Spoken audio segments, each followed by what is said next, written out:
¿Qué tal? ¿Cómo están? Muy buenas noches con todos. En nombre de la Cámara Peruana del Libro, les damos la más cordial bienvenida a la 44ª edición de la Feria Ricardo Palma. Agradecemos que nos acompañen en esta oportunidad para la presentación del libro titulado Psiquiatría y Locura en Perú, de 1859 a 1947. En esta ocasión contamos con la participación de Guillermo Nuyen, Santiago Stucchi, Pablo Sandoval López y el autor del libro Andrés Río Molina. Un fuerte aplauso, por favor. Muy buenas noches a todos y todas. Queremos agradecerles su presencia en esta ocasión editorial y que como fondo editorial de la Universidad Nacional Mayor de San Marcos estamos además doblemente contentos, no solo por el libro que estamos presentando, sino además porque Andrés Ríos, el autor, que no vive en Lima, no vive en Perú, ha venido especialmente para acompañarnos el día de hoy y el día de mañana en esta presentación aquí en el Perú de este libro, Locura y Psiquiatría en el Perú, 1859-1947. Para nosotros como Fondo Editorial de la Universidad Nacional Mayor de San Marcos, además este libro cobra una particular importancia, no solo por el contenido académico, de la especialización, de la historia de la medicina, de la psiquiatría y la salud. Candidez Ríos tiene una larga trayectoria analizando las experiencias históricas de América Latina, no porque este libro también es resultado de una colaboración editorial entre dos universidades públicas latinoamericanas, la de San Marcos y la Universidad Nacional Autónoma de México, donde Andrés además es investigador en el Instituto de Investigaciones Históricas. Entonces, para nosotros es un placer académico y también un placer institucional haber logrado este cometido, ¿no?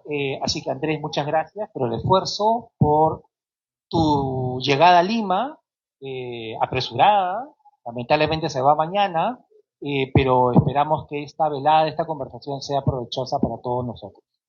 Nos acompaña también en esta mesa para conversar sobre este libro dos investigadores sobre el tema de la sociedad, la cultura, la salud mental, la psiquiatría o el psicoanálisis, que creo que también podrá, de hecho, va a generar una conversación interesante y crítica también sobre el libro, sobre las preguntas que abre el libro de Andrés. Nos acompañan en la mesa Santiago Stucchi, que es médico psiquiatra en el Hospital Víctor Arte Herrera y profesor de la Facultad de Medicina de la Universidad Peruana Cayetano Heredia, y que tiene además múltiples publicaciones alrededor del tema de la historia de los manicomios en los hospitales psiquiátricos en Lima. También nos acompaña en la mesa el profesor Guillermo Nugen, historiador y sociólogo, psicoanalista también, y que tiene también múltiples publicaciones alrededor de la relación entre sociedad y cultura, y también con un enfoque psicoanalítico en los últimos años.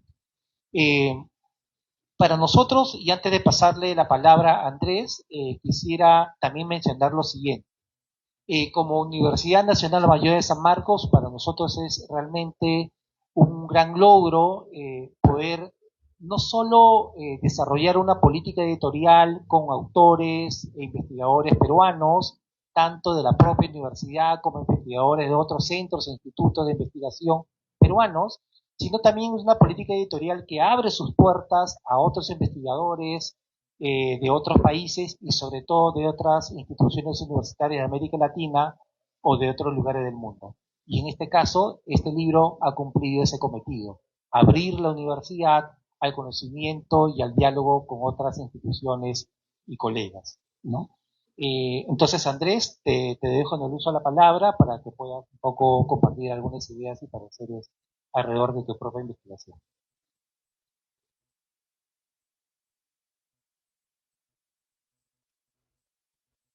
Bueno, pues muy buenas noches.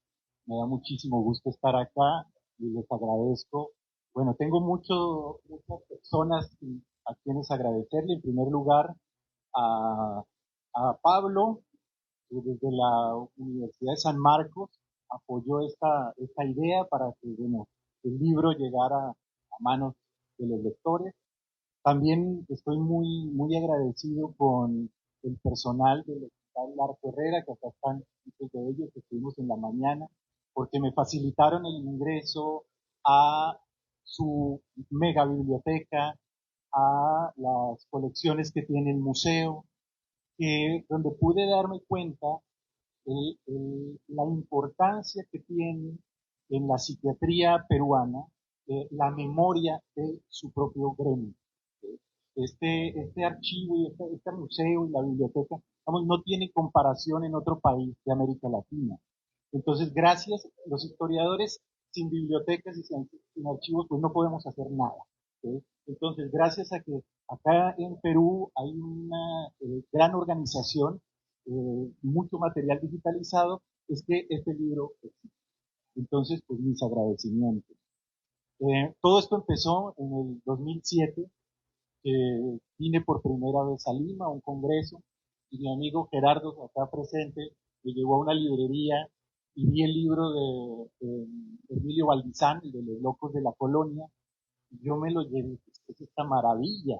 O sea, un psiquiatra en esta época, en los años 20, bueno, no, ese es de 1919, con una forma, con tantos conocimientos históricos, esto es como raro, que hay acá. Y empecé a rastrear la obra de Valdizán y quedé realmente sorprendido, porque es una obra gigante de muchos tomos, un hombre, un erudito, tanto en historia como en antropología.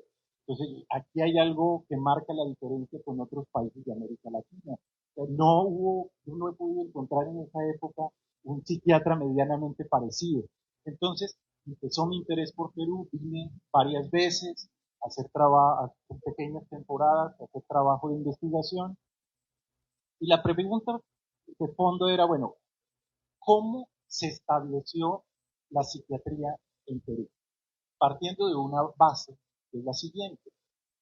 La psiquiatría, a diferencia de otras áreas de la medicina, tiene una dimensión cultural muy fuerte. ¿Por qué? Porque tiene que negociar con todas las, tanto los prejuicios como las prácticas sociales en torno al loco o a la loca. Porque es diferente ser loco o ser loco. Es diferente tener un padecimiento mental si es pobre o si es rico. Es decir, la clase, el género, la raza son variables fundamentales a la hora de definir el rumbo del paciente mental. Entonces, hoy día todos nosotros, la sociedad está atravesada por términos generados en la psiquiatría del siglo XIX.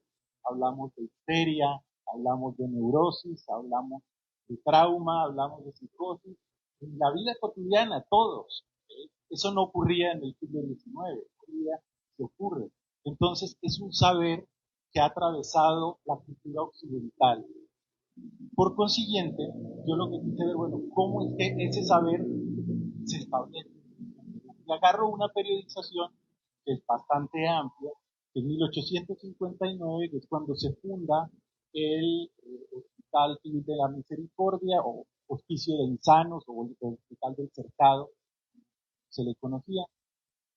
Y ahí empieza a haber un sitio para los amentes o para los locos, como se llamaba en la época, y se rompe en 1918, cuando se cierra la Constitución, se inaugura el asilo de la Magdalena, que después cambia a Hospital Víctor Larco Herrera, y yo pongo el 1947 como un año más o menos tentativo de cierre, no es un año definitivo. ¿Por qué?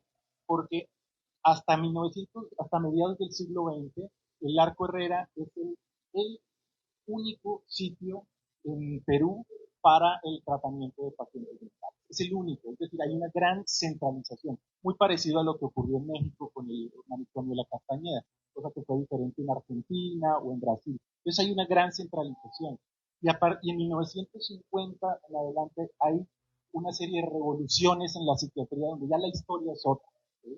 Aparecen los psicofármacos, aparece el DSM, que es como el manual de los psiquiatras, que empieza a estandarizar los criterios, aparece la OMS, donde ya deja de hablarse de higiene mental y comienza a hablarse de salud mental. Entonces yo digo, vamos a ver todo este periodo previo a 1950, y ahí se me abrieron varias puertas de análisis, varias puertas de reflexión. El libro tiene como subtítulo Instituciones, Miradas, Juicios y Prejuicios. ¿Por qué? Porque el libro tiene 6 capítulos. Entonces, los 2 primeros son instituciones. El primero es el Hospicio de Gusano, el segundo es el Arco Herrera. Miradas, los capítulos 3 y 4. Y el capítulo 3 es sobre lo que se conoció en la época como folclore psiquiátrico. Y es la mirada de los psiquiatras sobre la psicología y la psicopatología de los indígenas. Ahí el protagonista de esta historia es Emilio Valdizán. Y en el cuarto capítulo desarrolla la historia de la clínica, de la mirada clínica, cómo pasan de la mirada degeneracionista del siglo XIX, donde se pasa del alcoholismo como considerada como la causa de todas las enfermedades mentales de la época, se pasa por una etapa donde se diagnostica la locura de los degenerados, que era un diagnóstico que no se ha diagnosticado. Yo no he encontrado otro país de América Latina donde existiera esa etiqueta, locura de los degenerados. ¿Por qué? Bueno, no les digo, ahí van a encontrar en el libro. Para terminar con las reflexiones sobre la esquizofrenia, lideradas por Honorio Delgado, y el inicio de todas las terapias de choque, que vienen, vamos a traer como una revolución al mundo de la psiquiatría. Y en los últimos 2 capítulos, Juicios y Prejuicios, bueno, veo los juicios. ¿Por qué? Porque el mundo, el derecho, el mundo jurídico, fue muy importante para la psiquiatría. Se llamaba a los psiquiatras como peritos, y cuando alguien cometía un crimen y era un posible loco, entonces hay un requerimiento parte del mundo psiquiátrico, el mundo jurídico, que se convierte como estructurante de lo psiquiátrico, y ahí van a encontrar más o menos como son 3 casos que desarrollo con las fuentes, lo que pude conseguir. El caso de Alejandrino Montes, que es un crimen muy famoso en la época, un joven que asesina a indígenas, asesina a los patrones, ¿sí? Y entonces, claro, los psiquiatras de la época, ¿qué está pasando acá, en este caso? Y bueno, eh, ahí trato de ver como los límites del saber psiquiátrico frente a una problemática jurídica. Y cierro con el capítulo sobre los prejuicios, porque me acerco a lo que se conocía como higiene mental, ¿no? Es decir, cuando la psiquiatría entraba al terreno de la prevención. ¿Sí? Y el caso peruano, hay un vínculo muy fuerte con la eugenesia. Es decir, la lógica eugenésica se impone a la lógica de la higiene mental. Entonces, de eso trata el libro. Hay diferentes tipos de fuentes que yo reviso, escritos de los médicos. Solo les adelanto un poco en el capítulo 1, lo pude hacer gracias a todo el material que se digitalizó recientemente en el Arco Herrera y que está disponible en la British Library, que son los libros de correspondencia. Entonces, yo ahí encontré una cosa que me sigue fascinando, y es que la historia oficial de la psiquiatría había dicho siempre que las monjas eran las malas de la historia porque impedían que los psiquiatras hicieran su trabajo, porque la ciencia no entraba a la institución, porque la oscuridad de la religión impedía que los psiquiatras hicieran su trabajo. Y yo empecé a revisar los textos de las monjas, y resulta que las monjas eran las que se encargaban de que los internos pudieran comer, de que las familias se hicieran cargo, de que no los abandonaran ahí en el encierro, de que los extranjeros fueran cuidados por sus correspondientes sociedades de beneficencia, de que la policía no cometiera excesos, porque la policía iba y dejaba a los locos ahí en la puerta y ahí hágase cargo. De las cárceles, de alguien enloquecía en la cárcel, iban y lo tiraban en la institución y decían, no, espérense, a ver, eso no es así, hay un procedimiento, ¿sí? Hay un reglamento. Entonces empiezo a ver cómo estas mujeres desempeñaron un papel muy importante durante mucho tiempo, y bueno, gracias a las nuevas fuentes es que podemos verlas. En cada capítulo yo trato de articular las voces de los psiquiatras con otras voces, con voces de el mismo Larco Herrera, que era un empresario, con voces de los abogados, con las voces de los pacientes cuando están por ahí con las voces de los familiares cuando también encuentro notas de ellos, con las mismas voces de los eugenistas, porque finalmente la propuesta es que una historia, sea la que sea, hay que reconstruirla, pero a partir de la articulación de las diferentes voces de quienes estuvieron ahí, ¿no? Una voz solo nos da una versión de la historia. Disfruté mucho escribiendo este libro, estoy muy agradecido y muy feliz de que mi casa, la UNAM, me haya apoyado en esta empresa y también, la decana de América, nada más ni nada menos que San Marcos, que para mí es un orgullo que mi nombre esté al lado de la Universidad de San Marcos. Muchas gracias. Muchas gracias, Andrés. Santiago. Gracias por la invitación. Yo quiero comenzar, por favor, leyendo un texto de Manuel Antonio Muñiz, de 1897. Dice Muñiz: la insanidad, fruto directo de la civilización, es una enfermedad curable y el adelanto de un pueblo, su grado de cultura, está en razón directa de la atención y cuidado que presta a los insanos, mejorando sus manicomios, lugares de horror para el vulgo, de criminal curiosidad a veces, y en donde el más infortunado de los desheredados encuentra no solo defensa contra los peligros que le rodean, sino también, las mayores probabilidades para su curación. Los hospitales para locos son, en estos casos, un consuelo y una esperanza. He cogido esta cita de Muñiz, un alienista del siglo XIX, para sentar el inicio del escenario en el cual se desenvuelve el libro de Ríos Molina. Y es el escenario en el cual el alienismo del siglo XIX, esa protopsiquiatría, esa psiquiatría en ciernes, que se ve confinada aún al manicomio, plantea que la curación del loco, del insano, del orate, del demente, en fin, todas las palabras que se han usado, se encuentra justamente en el hospital, en el hospicio, ¿no? En el manicomio.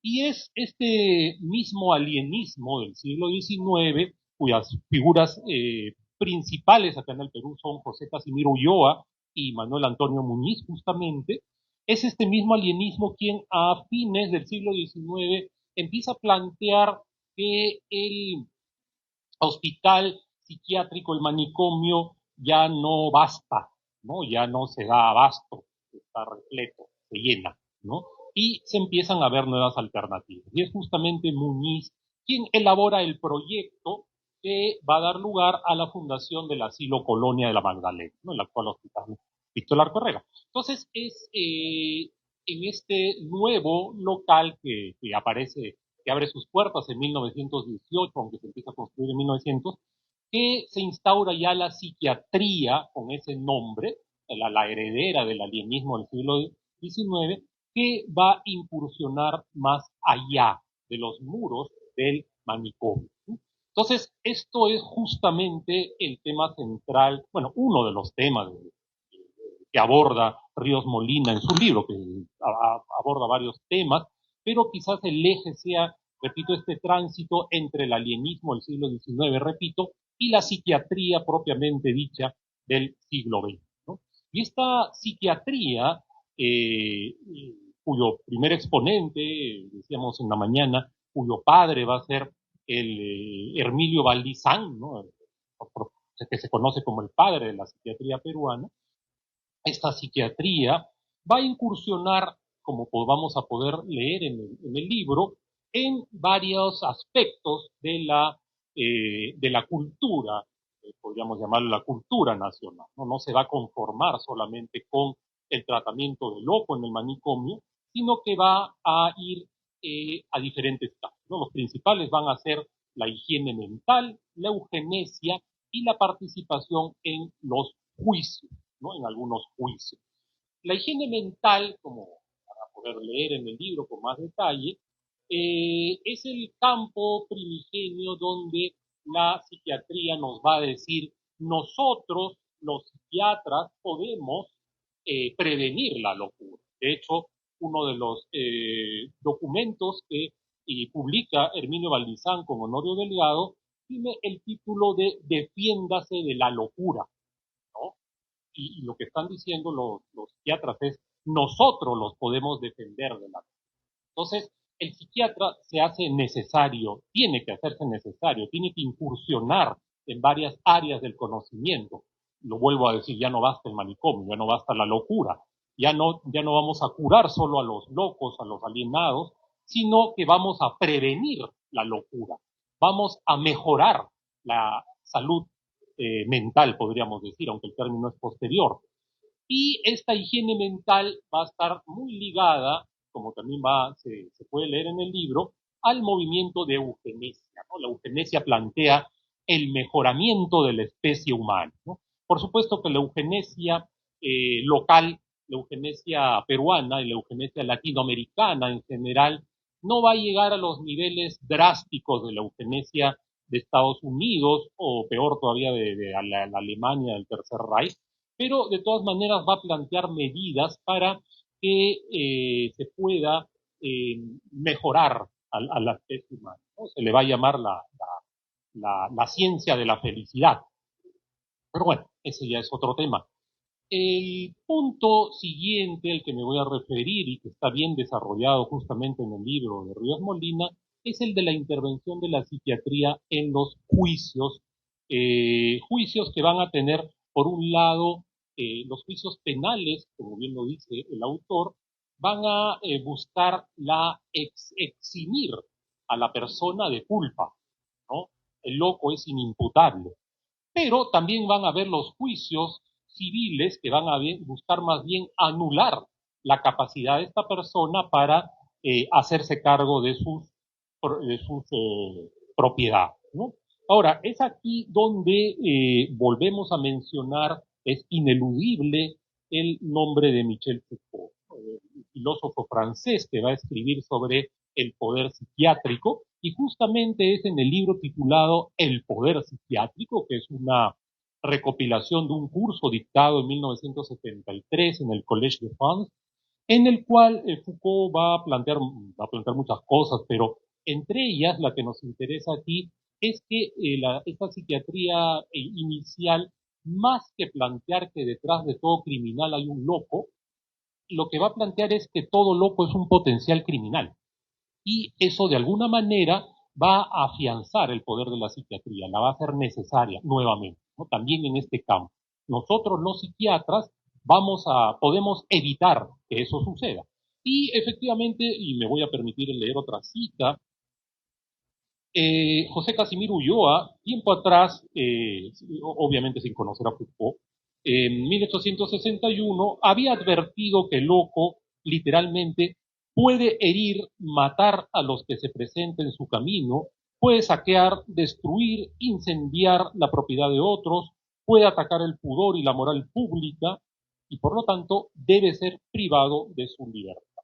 Entonces, esto parece darle la razón a Foucault de que ese alienismo y posterior psiquiatría del siglo XX van a buscar en los juicios, en su participación, en su alianza con el Poder Judicial, afianzar el poder psiquiátrico.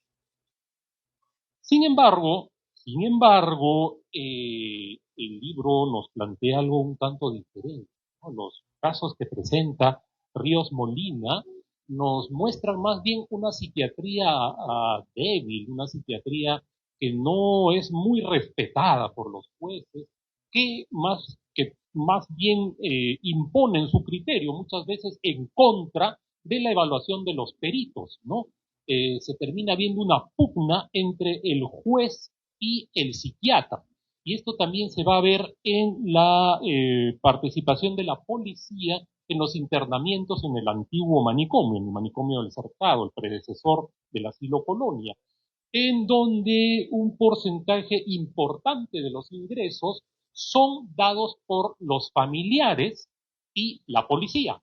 Muchas veces de personas que ni siquiera podrían ser tildadas de enfermas mentales, ¿no? Sino muchas veces eran personas bajo intoxicación alcohólica que no tenían mejor lugar para descansar que el manicomio. Y muchas veces, repito, generalmente más bien, sin la menor participación del alienista o del psiquiatra.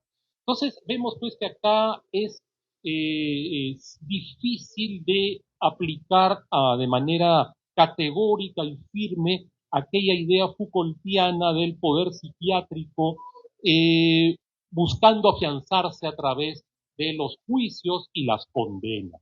Claro, uno podría decir, bueno, el libro llega solo hasta mediados del siglo XX, quizás más adelante, en 1950, ya los psiquiatras tuvieron más poder y pudieron influir más, quizás, no lo podemos negar, pero sin embargo, los que trabajamos en hospitales psiquiátricos, vemos que hasta ahora, tercera década del siglo XXI, todavía recibimos con cierta frecuencia pacientes que vienen con orden judicial de internamiento.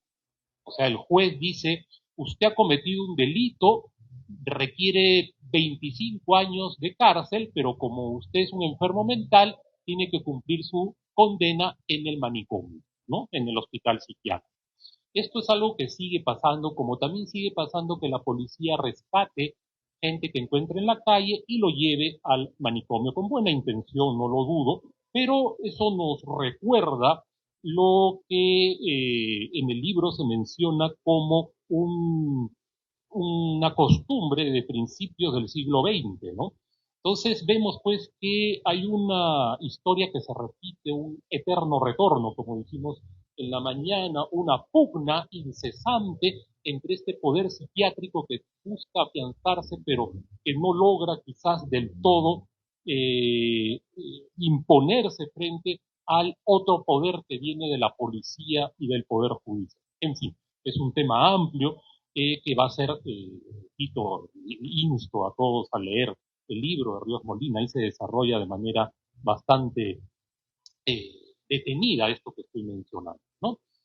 Y finalmente, también quiero resaltar, y tiene que ver con todo lo que hemos dicho, la reflexión final del autor en torno a una historia polifónica, ¿no? El término es excelente, me parece, porque sí, pues la visión tradicional de la historia de la psiquiatría ha sido escrita desde la psiquiatría, ¿no? Y está bien, esa ha sido una etapa muy interesante que nos ha dado información valiosa, sobre todo los textos de Valdizán, más adelante de Valdivia Ponce, en fin, pero también se ha estado haciendo necesario en las últimas décadas historias provenientes de otras disciplinas, de otros saberes, ¿no? Estamos viendo cómo podemos encontrar, en el caso de las monjas es bastante gráfico, las monjas criticadas duramente por los primeros psiquiatras de la Colonia, pero que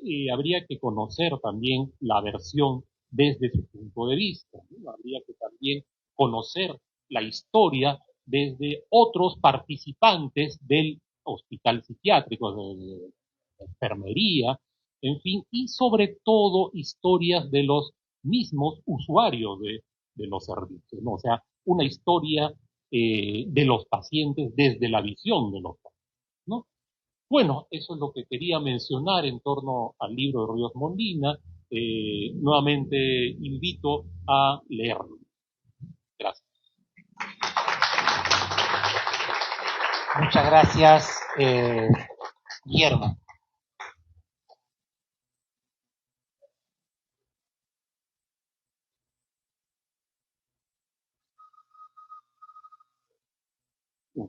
Buenas noches, muchas gracias. Para mí es una tremenda satisfacción estar comentando este libro de Molina. Me gustó mucho que ahora en saber que este libro fue presentado primero en el Arco Herrero en la mañana, la verdad que me parece efectivamente el sitio apropiado y merecido para estos años. Hice, cuando nos formaba como psicoterapeuta, hice un año de práctica en el Arco Herrero y fue una experiencia inolvidable. Y el otro es el hecho de que estamos en el auditorio Pilar Dugui, que fue conocida como literata, pero además fue psiquiatra de San Marcos. Entonces es una afortunada coincidencia. voy a hablar como alguien vinculado con ciencias sociales, psicoanálisis, más que psiquiatría. Se me ocurría, si llego a escribir lo que ahora voy a decir, probablemente a esto le llamaría la mente es ancha y ajena. Sí, en el Perú creo que la salud mental sigue siendo ajena, digamos, como preocupación del Estado, quiero decir, ajena para muchos compatriotas. Eh, este es un libro, quiero destacar en primer lugar, que es una prolija investigación histórica. Es un libro que trabaja exhaustivamente y se nota que el autor se siente muy a gusto trabajando con fuentes primarias, pero las fuentes primarias trabajadas con elegancia literaria, o sea, no es una mero recuento cansino de información. Eh, este trabajo, claro, se forma parte de la constelación de investigaciones como las que ha hecho ya hace Santiago Stucchi o Augusto Ruiz Ceballos. Para ir una mención al paso, un poquito más me hubiera gustado hablar por la importancia que tiene para el razonamiento del tema, que es al notable texto de Germán Berríos, el de Historia de los síntomas de los trastornos mentales, que es un tratado sistemático sobre la psicopatología descriptiva del siglo XIX. En general, como le digo, es un trabajo bien escrito y además, cosa que es algo cada vez más raro encontrar en los libros impresos en el Perú, tiene una caja para leer que realmente es un placer para la vista. O sea, yo empecé a leer el texto y, en fin, sí estaba bien escrito, la gente no pensé, pero además aquí hay algo, ¿cómo es leer esto? Y la verdad que primero no me di cuenta hasta que reparé que, claro, la diagramación se nota que es hecha por alguien que disfruta la lectura. Entonces, es un texto, la verdad, que es no solamente innovador en el contenido, sino además la versión impresa es amable con los ojos. Pues efectivamente el texto tiene 6 capítulos, todos realmente fascinantes. Y algo que lo que me parece que Andrés hace constante alusión, como para que quien lo lee no lo olvide, es que inevitablemente los estudios históricos sobre la locura son inseparables de los cambios en la manera de entender el orden social o el mundo social. De hecho, una concepción de la locura es inseparable de una manera de conceptualizar el mundo social. En particular, entre el tema del orden social. Y esto el libro lo ilustra de manera constante. Quizás la parte más explícita es en el capítulo 3, efectivamente, que es trata sobre la psicología y patología del indio, donde, claro, por un lado hay una serie de prejuicios que no dejan de ser impresionantes, pero hay un detalle que llama la atención, y es que antes esta preocupación por la llamada psicología del indio, es sin duda una muestra del peso cultural que tuvo el indigenismo en su momento. Pero lo interesante es que el libro muestra que en los periodos anteriores, si algo que llama la atención es que en los establecimientos psiquiátricos no hay indios. O sea, hay extranjeros, algunos peruanos más bien de familias acomodadas, chinos, negros, indios casi no aparecen.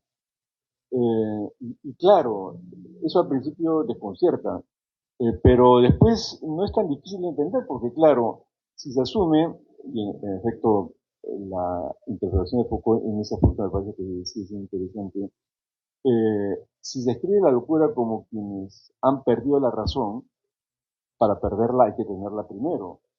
Y si alguien pues no tiene razón, ¿cómo la va a perder? Entonces un poco ese creo que era el caso de los indios. Es una explicación de eso que es en efecto una ausencia muy interesante.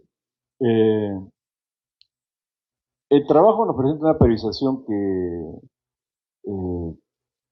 parte en un primer momento de la necesidad de contar con establecimientos psiquiátricos. Luego la gestión está a cargo de un orden de religiosa de monjas, las hermanas de la caridad, que tiene su parte buena y su parte mala. La parte buena es que efectivamente en esa época estamos hablando de segunda mitad del siglo XIX, los borrachos eran considerados enfermos mentales.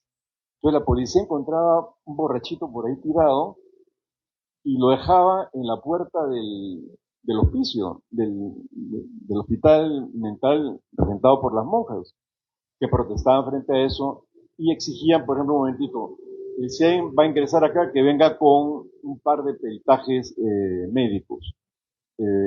Porque en esa época, como hay esta idea de locura y desorden social, claro, cualquier persona, por la razón que fuere, estaba un poquito fuera del esquema, iba al, al sitio de los locos, digamos. Pero luego, cuando entra la gestión de Baltasar Carabedo, más bien ahí las monjas pasan a ser pues las malas de la historia, son las que son las anticuadas, las que son arrogantes, prepotentes, que no les hacen caso a los psiquiatras. Como no hay mucho tiempo, quería destacar dos cosas que me parecen realmente notables en el texto. Una es la presencia del Arco Herrera. Claro, hoy día es el Arco Herrera y todo el mundo lo puede reconocer. Pero lo que es interesante es que el Perú es un país con una escasa tradición filantrópica. Es decir, que hayan grandes hacendados o empresarios cuyo nombre sea parte del habla cotidiana en el Perú. Creo que nadie le hace la competencia a Víctor Larco Herrera. Y hay una parte que no sé si es porque al autor no, en ese momento tenía otras preocupaciones, pero esta parte de Baltasar Carabedo, que había trabajado en la Hacienda Roma, del Arco Herrera, que lo conocí, que cuando hay que ver fondos para implementar el hospital, va y lo busca. Me quedo un poco con la curiosidad de cómo fue ese proceso de negociación, de persuasión, de qué cosas le dijo Baltasar Carabedo al Arco Herrera para animarlo a no solamente a esta empresa del hospital, sino además a crear un museo de arqueología que ya su nombre y que ambas instituciones hasta ahora funcionan. Andrés muy bien señala esta interesante coincidencia entre la arqueología y el manicomio. Pero, digamos, el Arco Herrera tiene se compra el crédito de una manera que llama la atención, viaja, hace gestiones para ver cómo gestionar la atención hospitalaria psiquiátrica. Y en ese sentido el Arco Herrera la verdad que es un personaje singular, o sea, tiene una presencia importante. El otro elemento es, tengo que correr, bueno, en esta secularización o sea, de los expedientes psiquiátricos, Baltasar Carabedo juega un papel importante. Y hay un elemento sobre que quería tenerme, que es el caso, el libro pone tres casos judiciales que llaman la atención en la época. Uno es de un italiano que está en Argentina, luego llega al Perú, mata a tres personas en un arrebato medio inesperado, señor Maquiavelo, lo enjuician. Luego hay otro que es el caso Levi, de un comerciante francés, que en efecto que es un aspecto muy interesante, que a los 80 años se abre un juicio de interdicción, es decir, para que él no tuviera disposición de sus bienes, alegando demencia senil. Y da lugar a un debate de situación interesante. Pero el otro caso que es realmente interesante es el de Alejandrino Montes, que es un joven de 17 años que entra a trabajar como chico de la limpieza en la casa de una familia acomodada, donde hay una hija un poquito menor que él, creo, o de su edad más o menos, de la cual parece que Alejandrino se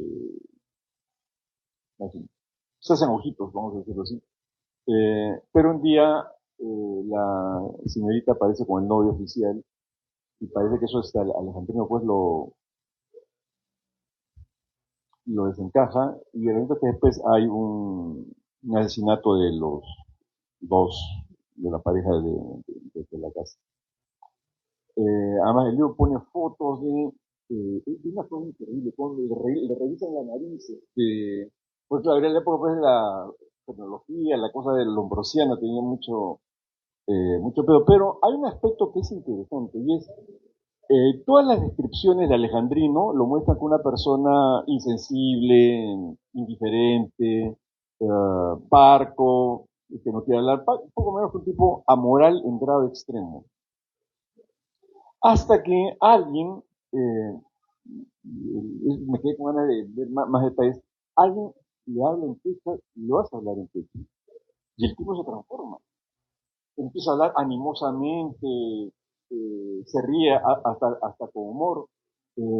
Y ese elemento me parece que es clave porque no olvidemos, cuando esto ocurre en 1915, en el territorio peruano, es decir, actualmente en el colegio que es parte del Perú, la lengua dominante era el quechua, no era el castellano. O sea, lo que más se hablaba en el territorio era el quechua. Y esa transformación de cómo se pasa de hablarle la lengua materna en vez de la lengua segunda, digamos, es quizás una de las partes más llamativas. Nada más agregar que este libro además muestra algo que es, yo diría, fundamental, que es por parte de los psiquiatras, que es una tremenda inquietud intelectual.